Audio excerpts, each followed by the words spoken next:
Let's talk about another proactive strategy that you can use with your children.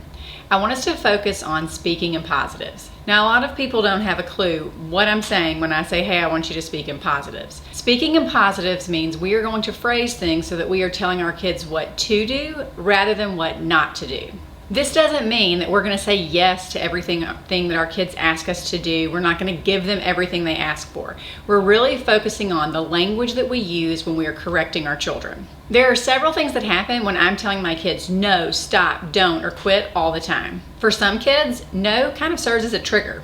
If I start to say no to some kids, they're automatically going to do whatever it is I've told them what not to do. Or they're going to engage in some other behavior that's even more escalated than what I'm trying to tell them to stop. So that no, that initial word that I'm using, that no, that stop, that quit, is automatically a trigger for worse behavior. For other kids, using no, stop, and quit, all that negative language, just kind of turns into white noise. They no longer hear me anymore. I might be the type of parent that I say no and stop so much that as soon as I say it, my kids just start to tune me out. Finally, there's other kids where they just get a little bit confused here.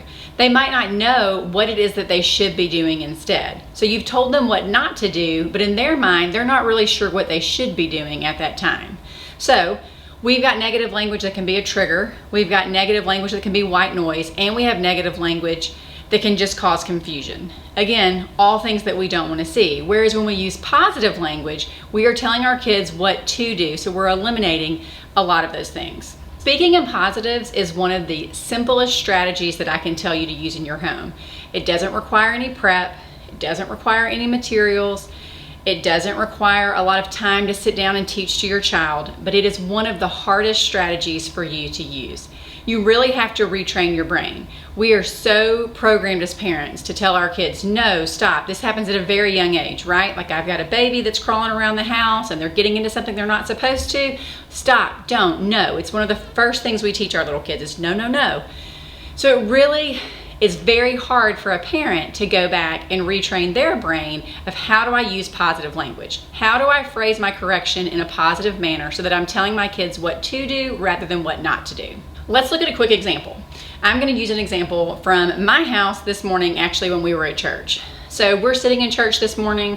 My son has brought in a drink with him, which lots of people bring in, so it's not a big deal. His drink happened to be this multicolored, bright, huge drink, it felt like anyways. And during the service, he's sitting here drinking this drink, not just like, hey, let me take a sip of this drink, but it's like, hey, let me take a sip and then let me spit some of it back in and let me continue to do this back and forth for like what seemed like an eternity. I'm sure that everyone around us was fully aware of what was happening. So I'm irritated and I'm just like, hey, stop drinking. I tell his dad, would you tell him to put his drink up, tell him to stop. I want him to quit doing that. We tell him, he does, he stops. But what does he do next? He gets his bracelet from the water park we went to this week. And he is going to figure out a way to stretch that bracelet across his knee where it doesn't even remotely fit. So he's stretching this bracelet that I have visions of shooting across the auditorium and hitting some old person on the head. And now he's doing that. So we've gone from the drink, we told him to stop, to the bracelet, we tell him to stop, to whatever the next thing is where he's just fidgeting all over the place. And my other kids in the background like giving me a thumbs up, like, way to go, Mom, you're killing it. All of that time, I'm using negative language. I just want him to stop. I just want it to quit. I want it to end. So let's look at that example and let's see if there's a way that I could have handled it better. What could I have done to handle that situation better? Now, the first thing I could have done was I could have chosen to speak in positives. So rather than telling him what not to do, I could have told him what to do. In the very beginning, when I told him to stop drinking his drink, I should have said, hey, I want you to sit in your seat with your hands in your lap. Had I used that language from the very beginning, he would have known the expectation for the rest of the service. There would have been no need to repeat another instruction or to change my instruction because that instruction would have been fine for the entire length of the service. My expectation for him during that time was for him to sit with his hands in his lap. A lot of times when we use negative language or negative words, we're assuming that our kids know what they should do as a replacement behavior. And a lot of times this isn't true, and it could be for numerous reasons. It could be that your child maybe struggles to pay attention, or maybe they have a lack of impulse control, or maybe you just truly never taught them, for whatever situation it is, what it is that they need to know. So when we're using positive language, we are making the assumption that they don't know what we want them to do, and we're telling them what to do. I know I've said this in other videos before, but as soon as you start to decrease one behavior, you're gonna see a new behavior of what we would call replacement behavior pop up. So think about Chuck E. Cheese when you're at that whack-a-mole game and that mole pops up and you smack it down.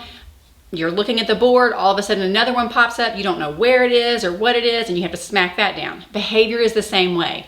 As soon as we pop one behavior down, as soon as we decrease one behavior, we see this new behavior come up that we're not in control of. By using positive language, we are able to be more in control and we can more easily shape those behaviors that come up, because I'm telling my child, hey, instead of what you're doing, this is what I want you to do instead. So they are hopefully going to use that replacement behavior that we're instructing them with. Let's look at just a few simple examples of things that you can say around your house in different scenarios. So if your children are fighting over toys, what you don't want to say is, quit taking toys from your sister. What you do want to say is, hey guys, share your toys. Another example, I feel like this is one that happens at our house all the time, is I've got one that likes to throw their dirty clothes all over the room, all over the bathroom, anywhere except for in the hamper that I've purchased specifically for their clothes. So instead of going in the bathroom or the bedroom every night and saying, hey, quit throwing your dirty clothes on the floor, I'm gonna say, make sure your dirty clothes go in the hamper. For my older kids, rather than saying, hey, don't stay out late when they're leaving, I'm gonna say, I want you to be home by 11 o'clock p.m. Again, I'm using positive language and I'm setting the expectation for what I want. So why change? What's the purpose? I've been saying no, I've been saying stop the whole time I've had kids. What's the point in changing? Why should we change? Let's look at a few reasons why it's important to make this shift. First, it allows for clear communication of expectations. It's gonna eliminate that kid that says, well, you didn't tell me blah, blah, blah, or whatever it is, or you didn't tell me I couldn't do that. You are setting a clear expectation for what you want. Second, it's gonna help decrease conflict in your home. For that child that's triggered by that no that usually escalates behavior, you're gonna start to see that decrease. Third, it sets a positive tone for us to teach our kids. That's a big thing. Think about when you walk into a negative situation or there's a negative tone. If you're at work and someone's like, no, stop, like how do you initially respond? Our kids are the same way. I know they're kids, but they're still people. They're gonna respond in the same way that you or I might respond if someone were to approach us in that manner. And fourth, it just establishes respect. By us not using all that negative language, we're going into the situation with a respectful tone and we're setting the tone for respect as well. If you think this is a strategy that you want to use in your home, I would encourage you to really focus on your language for the next week. See what kind of words you're using with your kids. Again, this is one where you really have to retrain your brain. So you are probably in a habit of saying no, stop, or don't.